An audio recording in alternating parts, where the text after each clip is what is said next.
अस्सलाम वालेकुम स्टूडेंट्स, उम्मीद है सब लोग खैरियत से होंगे और हम सब लोग भी खैरियत से अल्हम्दुलिल्लाह। नए टॉपिक से हाजिर हैं। आज जैसा कि आपको मालूम है हमारा चैप्टर नंबर 6 चल रहा है और इसके लास्ट टॉपिक से हम कर रहे हैं। इंशाल्लाह आज हमारा चैप्टर ख़त्म हो जाएगा और हम कोशिश करेंगे एक्सरसाइज को भी हम रिव्यू करें इंशाल्लाह। आज जैसे कि हमारा टॉपिक है 6.3, चैप्टर नंबर 6 चल रहा है। चैप्टर का नाम है security, copyright and the law. और आज का जो टॉपिक है data protection, legislation and copyright issues. इसके मानी है कि डाटा की प्रोटेक्शन के हवाले से जो कानून बनाए गए हैं और उनके जो कॉपीराइट्स बनाए गए हैं कि इसको कोई और इस्तेमाल नहीं कर सकता, उसके बारे में जो प्रॉब्लम आती है उसको हम डिस्कस करेंगे। कानून की हम बात करेंगे, जो कानून इंटरनेशनली डिफ़ाइन किए गए हैं कि भी डाटा की प्रोटेक्शन के हवाले से ये कानून होने चाहिए, इस हदूद के अंदर रहकर हमें काम करना है। तो डाटा लेजिस्लेशन बीइंग इम्प्रूव्ड, और ये कहता है कि वो इम्प्रूव भी हुआ है। पहले से जब शुरू में इंटरनेट और फिर डाटा का काम शुरू हुआ तो इस हवाले से इतने कानून नहीं थे, लेकिन वक्त के साथ साथ पे कानून बनाए गए। जब जब डाटा की प्रोटेक्शन के हवाले से इश्यूज़ आए तो उसी तरह से कानून बनते चले गए। तो कहते हैं data protection legislation is being improved, इसको हमने इम्प्रूव किया, इस कानून को हमने इम्प्रूव किया है विद द टाइम, और हमने इसमें इंक्लूड किया है मैनी मोर लॉज ताकि डाटा की प्रोटेक्शन उसमें हो सके। बट द अंडरलाइंग, लेकिन अब जो हम दे रहे हैं ये बेसिक रूल्स हम आपको बताएंगे, लेकिन इसमें इंप्रूवमेंट हो चुकी है काफ़ी सारी, लेकिन हम इसको बेसिक आपको बताएंगे। बेसिक हम किन चीज़ों का कानून बनाते हुए डाटा की प्रोटेक्शन के हवाले से क्या ख्याल रखा गया है। सबसे पहला है लेजिस्लेशन। नंबर 1 है लेजिस्लेशन। क्या चीज़ है पहले मैं उसको आपको बताता हूँ। लेजिस्लेशन जी, the data protection the data protection legislation define the law. ये लेजिस्लेशन क्या वर्ड है जो लॉ को डिफाइन करता है, so that ensure the data protection, ताकि डाटा की हिफाजत की जा सके। ये लेजिस्लेशन एक इस कानून को कहते हैं जो डाटा की प्रोटेक्शन को बताता है। Many countries have defined the data protection, बहुत से मुल्कों ने अपने अपने हिसाब से, लेकिन अब बात ये हो रही है कि इंटरनेशनली क्या डिफाइन हुआ है। The many countries have defined the data protection legislation, and in some advanced Western countries, the law is enforced. उसको बाकायदा तौर पर इम्प्लीमेंट किया गया है, एनफोर्सली जी, एनफोर्स किया गया है, प्रॉपरली एज वेल, उसको प्रॉपर कानून बना दिया गया। अगर कोई ऐसा करेगा डाटा के प्रोटेक्शन के बारे से, कोई भी मिसयूज करेगा तो उसको पनिशमेंट मिलेगी, सजा भी दी जाती है। The data protection legislation of different countries is based on the same basic basis सबका सेम ही है, ठीक है सबका। In this section we will discuss the basic principle. अब वही चीज़ हम पढ़ेंगे कि क्या बेसिक प्रिंसिपल क्या है, किस तरह some idea why data protection is needed, उसकी जरूरत क्यों है। और detail data protection acts will not be given, कहते हैं यहाँ पर हम वो डिटेल नहीं देंगे, हम उसकी बेसिक प्रिंसिपल के ऊपर बात करेंगे। और बेसिक प्रिंसिपल 2 हैं इसके। द बेसिक प्रिंसिपल जो आपको मैं बताने लगा हूँ उसके 2 हैं जी। पहले सबसे पहली बात क्या है, पेज नंबर 98 पे देखिए। The purpose of keeping and distributing personal data must be clearly defined.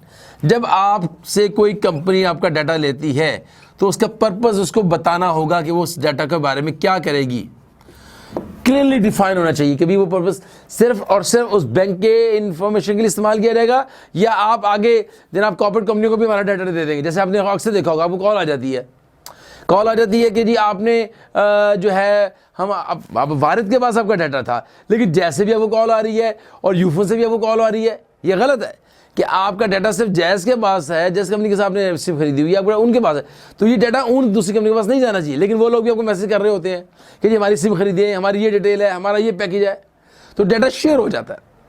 तो कभी आपको अच्छा नहीं लगता इस लिहाज से, और कभी आप डिस्टर्ब हो जाते हैं, और कभी आपके डाटा को गलत मिसयूज भी किया जा सकता है। तो सबसे पहली बात कि क्लियरली डिफाइन होना चाहिए कि डाटा कहाँ यूज़ होगा, किस मकसद के लिए आप हमसे डाटा ले रहे हैं। मेरी इन्फॉर्मेशन है, मेरा नाम, मेरा फ़ोन नंबर, मेरा एड्रेस, या तमाम चीज़ें। Number 2, the individual about home data is kept, कि जिस बंदे का डाटा रख रहे हैं मस्ट बी इन्फॉर्म, उसको बताएंगे कि आप क्या करेंगे उसके ऑर्गेनाइजेशन के अंदर इस डाटा की, जो इंडिविजुअली इस डाटा के बारे में आप क्या करने वाले हैं उसको इन्फॉर्म करेंगे। The processing is necessary to fulfil the contract between 2 parties, और इसमें आप कॉन्ट्रैक्ट साइन करेंगे कि भी हम आपके डाटा का ले रहे हैं और इस डाटा को हम इस जगह इस्तेमाल करेंगे। इसके बाद साइन होने चाहिए बकायदा 2 पार्टीज के दरमियान, बैंक और आपके साइन होते हैं जब अकाउंट खोलते हैं कि आपके अकाउंट का मिसयूज़ नहीं किया जाएगा। The processing is required by law, ये कानून जैसे मस्ट है कि डॉक्यूमेंटेशन आपको करनी है, और कानून के मुताबिक ये आपने रिकॉर्ड बैंक वालों ने सेव रखना होता है कि भाई हमने इस बंदे से ये हमने अकाउंट खोला, इसके इतने पैसे हमारे पास आए, हमने ये से कॉन्ट्रैक्ट किया है और ये हमारे सिग्नेचर हमारे पास मौजूद है। The processing is required by law और is necessary to carry out interest of the individual, ताकि उसमें जो एक शख्स है उसका फायदे को मद्देनजर रखा जाए। जब आप भी कोई कानून बनाएंगे तो उसमें उस शख्स के फायदे को सामने रखा जाएगा जो आप कॉन्ट्रैक्ट कर रहे होंगे दो पार्टीज के दरमियान। ये दो बातें हैं इसकी, जिसे अब मैं दूसरे पॉइंट में कह सकते हैं। बहुत सारी इसमें डिटेल है, मैं एक पॉइंट इसमें लिख देता हूँ। ये processing is required by law, processing is required, इसके अंदर processing is required by law, कानून के लिहाज से इसकी प्रोसेसिंग होनी चाहिए, यानी इसके कॉन्ट्रैक्ट साइन होना चाहिए, रिक्वायर्ड बाय लॉ। ये है जी इसका। जी अब आगे चलते हैं। अब प्राइवेसी एक्ट्स क्या क्या है जो पर्सनल डाटा के हवाले से या किसी की डाटा के हवाले से जो कवानीन बनाएंगे वो क्या है, आज हम उसको नेक्स्ट टॉपिक में देखते हैं। तब तक के लिए इजाज़त दे दीजिए, इंशाल्लाह हम नेक्स्ट टॉपिक के साथ आपको हासिल। लेकिन ये टॉपिक छोटा है, मैं इसी के साथ ज्वाइन कर लेता हूँ उसको इंशाल्लाह। ये टॉपिक बहुत छोटा सा था, हम आज स्टार्ट कर रहे हैं 6.3 6.4 भी स्टार्ट कर लेते हैं सर। जी important privacy acts 1980 Privacy Protection Act, which prohibits agents of federal government from making unannounced search of press office if no one there is suspected of a crime। ये कानून बनाया गया था 1980 में, क्या कि प्रोटेक्शन एक्ट के हवाले से विच जो रोकता है एजेंट्स को और फेडरल गवर्नमेंट के, यानी जो सेंट्रल गवर्नमेंट होती है, कि वो कोई अनअनाउंस्ड यानी ऐसी बात जिसके बारे में आपको कहा नहीं गया, unannounced search of press office की आप नहीं करेंगे, कोई ऐसा काम नहीं करेंगे। If no one there is suspect to crime, अगर वहाँ पर कोई क्राइम नहीं हुआ जिसका चांस नहीं है, तो आप बिला वजह अपने पास से कोई भी रिसर्च का काम नहीं करेंगे और अनाउंसमेंट नहीं करेंगे। फिर 1984 के अंदर, ये तो 1980 के अंदर हुआ, मैं थोड़ा सा इसको अरेज कर देता हूँ, नेक्स्ट टॉपिक पे हम आ जाते हैं।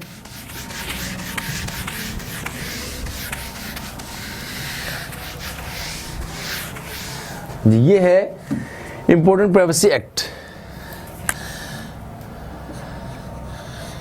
इंपॉर्टेंट प्राइवेसी एक्ट जी, ठीक है जी। इसके अंदर सबसे पहली बात जो हुई वो 1980 के अंदर पहला कानून बनाया गया, 1980, जिसके बारे में मैंने आपको डिस्कस किया। अब 1984 में आ जाइए। 1984 में क्या हुआ जी, केबल कम्युनिकेशन पॉलिसी बनाएगी। जब केबल के ज़रिए से जो हम प्रोवाइड करते हैं डाटा की सर्विस, और उसके साथ साथ जो है वो आप कह लीजिए जो हमारे टीवी केबल है या जिस पर इंटरनेट केबल है, ये जो केबल के ज़रिए से सर्विस प्रोवाइड की जाती है, चाहे टीवी वॉइस डाटा हो या ड्यूल कम्युनिकेशन हो या डाटा मैसेजिंग, जैसे आप डाटा केबल भी कहते हैं, जो कि हमें इंटरनेट की सर्विस प्रोवाइड करती है, सब केबल के हवाले से बात की जा रही है। 1984 के अंदर केबल प्रोटेक्शन एक्ट्स के हवाले से कम्युनिकेशन पॉलिसी बनाई गई, विच रिस्ट्रिक्ट द केबल कंपनीज को रिस्ट्रिक्ट किया उन्होंने in the collection and sharing of information. उसमें आप कोई इंफॉर्मेशन नहीं लेंगे और दूसरों को शेयर नहीं करेंगे अबाउट देयर कस्टमर की। It was the first piece of the legislation, ये पहला लेजिस्लेशन कानून बनाया गया केबल के रूल्स के हवाले से, which is processed on the computer, जो कंप्यूटर के हवाले से इम्प्लीमेंट हुआ। द डाटा प्रोटेक्शन एक्ट 1984 में इंटेंडेड, इसका चीज़ का ख्याल रखा गया to protect the individual from unauthorised user, यानी एक इंडिविजुअल का डाटा किसी अनऑथराइज्ड पर्सन से बचाने के लिए इसका कानून बना। And disclosure of personal information, अगर वो किसी बंदे की इंफॉर्मेशन को दूसरों तक बताता है, held on a computer system, it considers the following 8 principle, तो 8 कवानीन का उसको ख्याल रखना होगा। Information to be contained in personal data shall be obtained and the data shall be processed fairly and lawfully। Information आप लेंगे, उस बंदे की इंफॉर्मेशन जरूर लेंगे, लेकिन आप उसको अपने पास रखेंगे, अथॉराइज्ड पर्सन के पास रहेगा और लॉफुली उसका इस्तेमाल होगा, किसी अनलॉफुली इसका इस्तेमाल नहीं होगा। पहला कानून 84 के अंदर जो पहला कानून बना कि आप इंफॉर्मेशन को must be contain in personal data shall be obtain, information shall be obtain, information आप जरूर इकट्ठी करेंगे उस बंदे की, ताकि आपको पता हो कौन आपका यूजर है। Shall be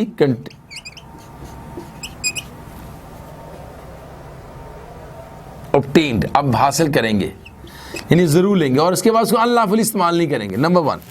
number 2, The personal data shall be held only for one or more specific and lawful purpose. किसी एक lawful purpose के लिए यूज करेंगे आप, lawful purpose के लिए इस्तेमाल होगा, पहली बात जी। ये हो गया नंबर 3 जी। The personal data held for any purpose shall not be used for disclosure in any manner. आप इसको डिस्क्लोज नहीं करेंगे, ओपन नहीं, किसी और को नहीं बताएंगे किसी भी लिहाज से, incompatible with that purpose of those purpose, चाहे उससे मिलता हो या उससे ना मिलता हो, आप उस डाटा को डिस्क्लोज नहीं करेंगे। डिस्क्लोज नहीं होगा डाटा, किसी भी लिहाज से डाटा डिस्क्लोज नहीं होगा जी। Number 4, personal data held of any purpose shall be adequate, proper, adequate proper, adequate, relevant होना चाहिए और not excessive in relation to that purpose और दोस पर्पस। किसी लिहाज से फजूल डाटा, एक्स्ट्रा डाटा आपसे आपने नहीं मांगना, रेलिवेंट होना चाहिए। नंबर 4 क्या है जी? रेलिवेंट डाटा आपने इकट्ठा करना है, रेलिवेंट डाटा आप इकट्ठा करेंगे जी। नंबर 5, अगला क्या काम करेंगे जी? जी, personal data should be accurate and where necessary kept up to date. आप एक्यूरेट डाटा लेंगे, गलत डाटा भी नहीं लेंगे। अगर आप उस बंदे से डाटा ले रहे हैं तो एक्यूरेट डाटा लेंगे और उसको अप टू डेट रखेंगे।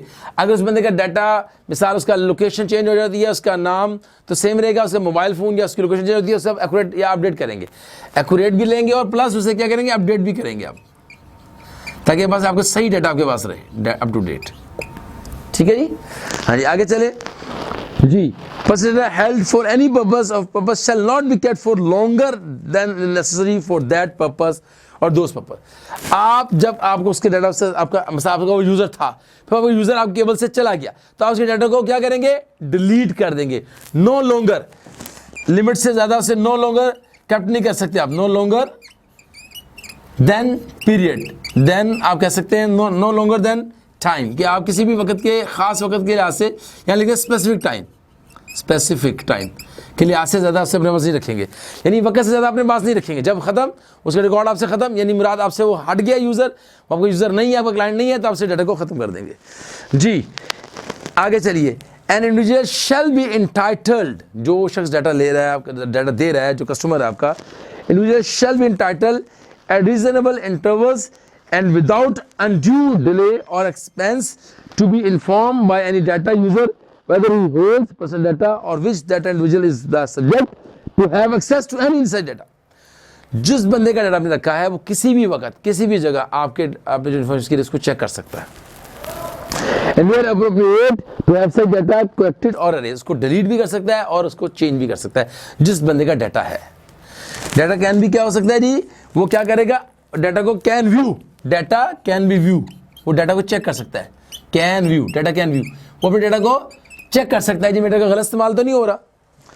और फिर लास्ट है इसका, the appropriate security measures shall be taken. आपको उस डाटा को बचाने का पूरा ख्याल भी करना है कि जी मैं तो डाटा रखा हुआ था जी, हमने तो अपने सिस्टम में रखते हैं, किसी से चुरा लिया, हमें पता नहीं चला, वो उसने इन्फॉर्मेशन ले ली, हम नहीं, आपको जो पर्सन उस डाटा के ऊपर थोराइज बंदा है वही बैठेगा, उसकी प्रोटेक्शन भी करेगा और उसकी सिक्योरिटी भी आप लगाएंगे, डाटा को प्रोटेक्ट रखेंगे। ये नहीं कि डाटा को आप जो है उसको सिक्योर, प्रॉपर सिक्योर, आप उस पर सिक्योरिटी चेक नहीं लगाया, प्रॉपर एंटीवायरस इंस्टॉल नहीं किया, प्रॉपर आपने जो है उसको प्रॉपर सर्वर में नहीं रखा, तो कोई डाटा को चोरी करता है तो वो भी आपका कसूर होगा। Appropriate security measures shall be taken against unauthorised access to and alteration, disclosure, accidental loss और destruction of the personal data. इन सब का आप ख्याल रखिएगा। क्या करेंगे जी, आप उसको सेफ्टी मेजर्स में लिख देता हूँ, सेफ्टी मेजर्स प्रोवाइड करेंगे, safety measures for data, safety measures for data, यानी आप किस तमाम किस्म के सेफ्टी मेजर्स पे लगाएंगे डाटा के अंदर, ताकि आपके डाटा को किसी भी किस्म के क्लाइंट के डाटा का नुकसान आपके कंप्यूटर के थ्रू ना हो जाए जी। आगे चलते हैं जी, फिर है 1987 आ जाता है। ये तो था 1984 के अंदर हमने जो एक्ट बनाया, इंपॉर्टेंट प्राइवेसी एक्ट बनाया डाटा की प्रोटेक्शन के लिहाज से, जो बहुत इंपॉर्टेंट टॉपिक है। इसके मैंने पॉइंट्स बना के आपको क्लियर कर दिया है, आपको समझ आ गया होगा। इसको अच्छी तरह लर्न कीजिए, पॉइंट वाइज लर्न कीजिए, जैसे पॉइंट बना के आपको दिया है, पॉइंट से आपको लर्न करना आसान हो जाता है, टॉपिक समझना आसान। इन पॉइंट जो मैंने बनाए हैं, इन पॉइंट्स को आपने दोबारा से रिवाइज कर लेना है। जब भी वीडियो आपको ओपन करें, खोलें, तो इन पॉइंट्स को आपने रिवाइज कर लेना है जी, और पढ़ लेना, टॉपिक इंशाल्लाह क्लियर हो जाएगा। आगे चलते हैं 1987 में। 1987 आ गया जी। 1987 के अंदर कंप्यूटर सिक्योरिटी एक्ट बना, कंप्यूटर सिक्योरिटी एक्ट, इसको हम लिखते हैं कंप्यूटर सिक्योरिटी एक्ट जी, which makes actions that affect the computer security files and telecommunication illegal। जिससे कंप्यूटर की फाइल के हवाले से सेफ्टी भी हुई और टेलीकम्युनिकेशन के अंदर इलीगल जो यूज है उसको भी कंट्रोल किया गया। ये 1987 के अंदर काम हुआ है जी। सिक्योरिटी एक्ट बनाया गया, कम्युनिकेशंस को इलीगल इस्तेमाल उसका और फाइल्स की सेफ्टी के लिहाज से। फिर 1988 के अंदर क्या हुआ जी, 1988 पे आ जाए, उसमें क्या काम हुआ, इसके अंदर जनाब वीडियो के हवाले से काम हुआ है। वीडियो प्राइवेसी प्रोटेक्शन एक्ट बनाया गया, video privacy protection act, privacy protection act ये बना जी 1988 के अंदर। वक्त के साथ साथ जो अपडेट हो रहा है हमारा काम, हम उसके सिक्योरिटी चेक लगा रहे हैं उसके ऊपर। 1988 के अंदर क्या हुआ जी, which prevents retailers for disclosuring a personal video. अगर किसी बंदे की पर्सनल वीडियो को कोई डिस्क्लोज करता है, रेंटल रिकॉर्ड्स रखता है विदाउट ए कोर्ट ऑर्डर के बगैर, किसी भी बंदे का पर्सनल डाटा, उसकी पर्सनल वीडियो अपने पास रखना और कोर्ट के ऑर्डर के बगैर, privacy supporters want the same rule for medical and the insurance files. अब मेडिकल फाइल हो, किसी बंदा को बीमार आदमी, उसकी वीडियो बनाई गई, उसका रिकॉर्ड भी सेम रखा जाता है, उसके लिए भी रूल वही है। और इस तरीके से इंश्योरेंस की कोई फाइल है, जो लोग इंश्योरेंस सर्विस प्रोवाइड करते हैं, उनके लिहाज से भी यही कानून लागू होगा कि उन्हें भी किसी पर्सनल वीडियोस को संभाल के रखना होगा, उसको अनऑथराइज यूज नहीं कर सकते उसको। Another step in that direction is the Computer Matching and Privacy Protection Act। ये भी है जी, matching and privacy protection act बना। मैचिंग, अब इसको भी देख लेते हैं ये क्या है, मैचिंग, ये भी ये सन है 1988, सेम चल रहा है ये 1988 के अंदर मैचिंग, इसी सन के अंदर matching and privacy protection act, privacy protection act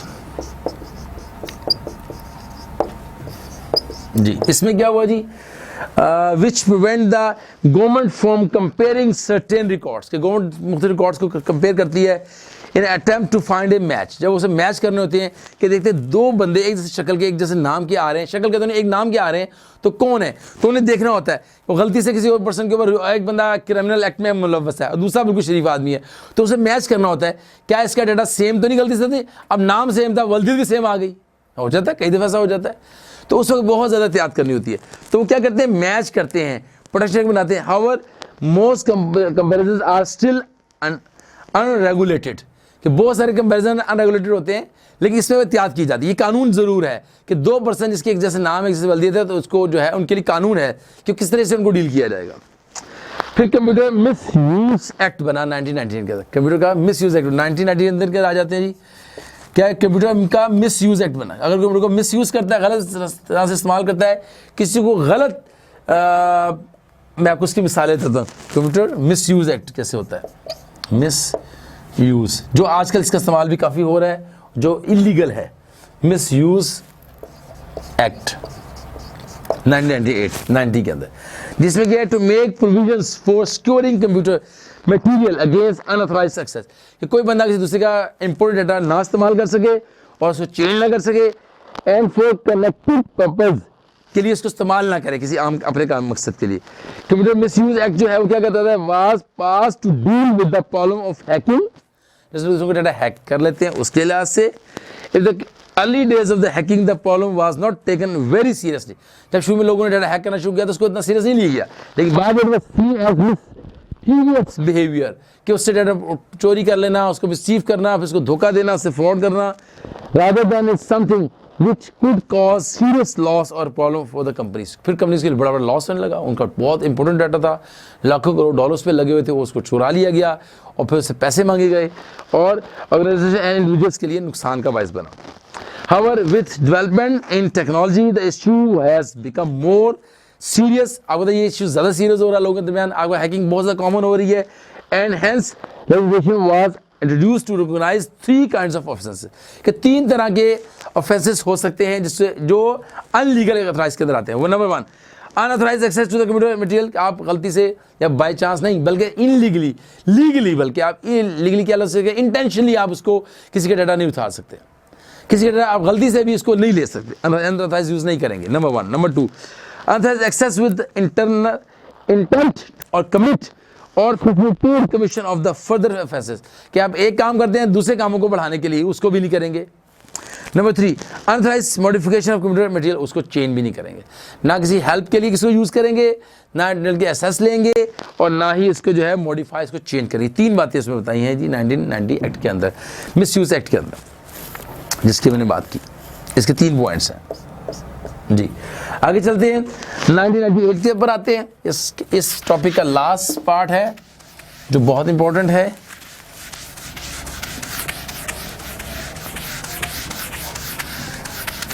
जी ये है जी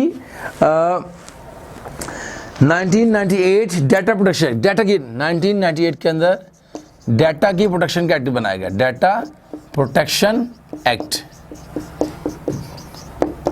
जी ये क्या है जी, देख लेते हैं। came into force early 1999 and covers how information about living identifiable person is used. It is much broader in scope than the earlier 90. ये उससे बेहतर हमने एक्ट बनाया। क्या किया इसके अंदर? But does contain some provisions for a transitional period for compliance with the new requirement.